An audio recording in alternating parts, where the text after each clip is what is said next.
Benazir income support programme का कोई इनामी प्रोग्राम नहीं है और इस प्रोग्राम में किसी किस्म की कोई फीस नहीं ली जाती। Chairperson Benazir income support programme senator Rubina Khalid ने लाहौर में मीडिया से गुफ्तगू करते हुए कहा कि मुख्तलिफ वेबसाइट्स हमारे नाम से चलाई जा रही हैं जिनके खिलाफ PTA के साथ मिलकर कार्रवाई की जा रही है। उन्होंने कहा कि हम एक डिजिटल वॉलेट बना रहे हैं जिसके जरिए खवातीन जहां से चाहें रकम हासिल कर सकेंगी।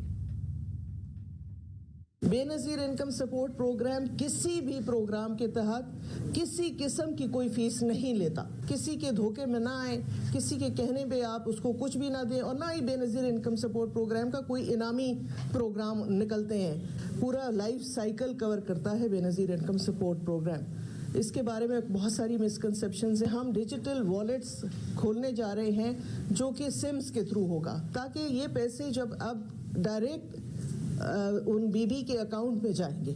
जैसे फ़ोन में आपका एक अकाउंट होता है तो वो फिर अपनी मर्जी से जहां से चाहेंगी वो पैसे ले सकेंगी। DI खान में पहाड़